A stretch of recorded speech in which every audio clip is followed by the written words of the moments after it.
Together and farther in the quiet village of Eldergrove, nestled among rolling hills and whispering pines, lived a man named Arjun. At 35, Arjun was a widower, his heart heavy with the loss of his wife Meera, who had passed away 5 years ago during childbirth. Their daughter, little Aanya, was now the centre of his world. A bright, curious 5-year-old with her mother's sparkling eyes and a smile that could melt the coldest of hearts. Arjun was a carpenter, known in Eldergrove for his craftsmanship. His hands, rough from years of shaping wood, were gentle when they held Aanya, braiding her hair or tucking her into bed with stories of faraway lands. But beneath his warm exterior, Arjun carried a loneliness that no amount of village chatter or Anya's laughter could fully erase.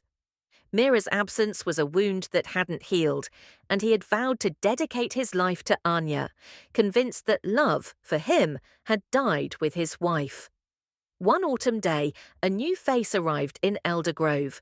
Her name was Sanvi, a schoolteacher from the city, assigned to the village's small primary school.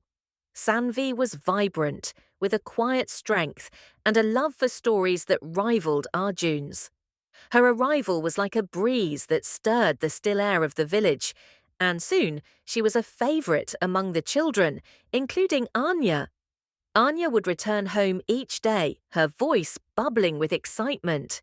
"Papa, Miss Sanvi told us about a princess who sailed the stars," she'd say, her small hands waving as she recounted the tales. Arjun would smile, nodding, but he hadn't yet met the woman who had so captivated his daughter. Their first meeting came unexpectedly at the village fair. Aanya, clutching a cotton candy bigger than her face, had darted off toward a stall selling wooden toys.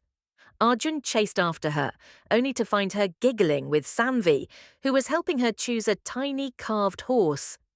"Thank you for looking after her," Arjun said, slightly out of breath, his eyes meeting Sanvi's for the first time.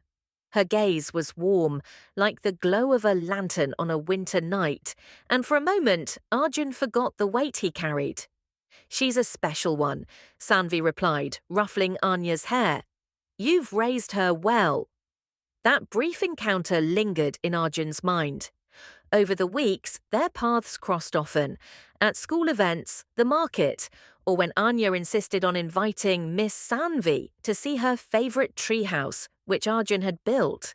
Sanvi's kindness, her laughter, and the way she listened to Anya's endless stories began to chip away at the walls around Arjun's heart. But love, for Arjun, felt like a betrayal. Meera's memory was sacred, and he feared that letting someone new into his life would mean letting go of her. Sanvi, too, had her own scars. She had come to Eldergrove to escape a broken engagement, a love that had promised forever but crumbled under the weight of dishonesty. She wasn't looking for romance, only peace. And yet, she found herself drawn to Arjun's quiet strength and the way he loved Aanya with every fibre of his being. One evening, as winter crept into Eldergrove, Sanvi invited Arjun and Aanya to her small cottage for dinner. The house was cosy, filled with the scent of spices and the crackle of a fire. Aanya fell asleep on the couch, clutching a book Sanvi had read to her, and Arjun and Sanvi found themselves alone, talking late into the night. "Why do you always look so serious?" Sanvi asked gently, pouring him another cup of tea. Arjun hesitated, his fingers tracing the rim of the cup. "I lost someone I loved more than anything," he said finally, "and I don't know if I'm allowed to feel anything else." Sanvi's eyes softened. "Love doesn't replace love, Arjun. It grows, like a tree with new branches. You don't cut down the old ones to make room for the new." Her words stayed with him, stirring something he hadn't felt in years: hope. Over the months, their bond deepened. Sanvi became a part of their lives, joining them for picnics by the river, helping Aanya with her drawings, and sharing quiet moments with Arjun under the stars. Aanya, ever perceptive, began to call Sanvi Mumma one day, unprompted, and though it startled both adults, it felt right. But love wasn't without its challenges. The village, though kind, whispered about the widower and the city teacher. Some said Arjun was dishonouring Meera's memory. Others questioned whether Sanvi could truly fit into their world. Arjun's own doubts resurfaced, and one night, overwhelmed, he told Sanvi they needed to slow down.